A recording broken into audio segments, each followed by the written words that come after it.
तर राज्य सहकारी बँकेनं आता मच्छीमारांसाठी 1000 कोटींची तरतूद केलेली आहे। मत्स्य विकास मंत्री यावेळेला नितेश राणेंच्या प्रयत्नांना यश आल्याचं पाहायला मिळतंय। महिला मच्छीमारांसाठी प्रामुख्याने योजना बनवण्याचा नितेश राणेंनी सूचना दिलेल्या होत्या। तर राज्य सहकारी बँकेच्या कार्यालयाच्या बैठकीमध्ये ही घोषणा करण्यात आली आहे। मच्छीमारांना आधुनिक बोटीसाठी आणि अवजारांसाठी, कोल्ड स्टोरेजसाठी आणि जाळ्यांसाठी मदत जी आहे ती आता उपलब्ध होणार आहे।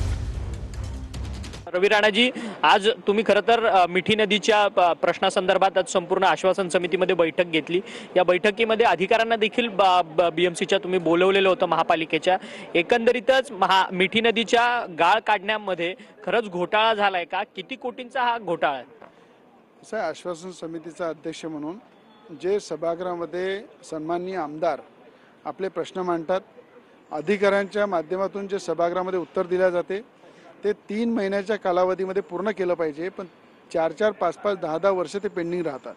त्या आश्वासनाची पूर्ती करण्यासाठी ज्या समितीचा अध्यक्ष म्हणून माझ्या समितीमध्ये 19 आमदार आहे। आज संपूर्ण राज्यामधले महानगरपालिका, नगरपालिका, सगळे अधिकारी, सगळे कमिशनर आज त्या मीटिंगमध्ये होते। टाउन प्लॅनिंगचे अधिकारी होते, एडीटीपी होते, आयुक्त होते, अनेक महानगरपालिकेचे, नगरपंचायतचे सीओ होते। जर्नलिस्ट प्रेम मात्रेसह अक्षय मंगणी, टीव्ही 9 मराठी, मुंबई।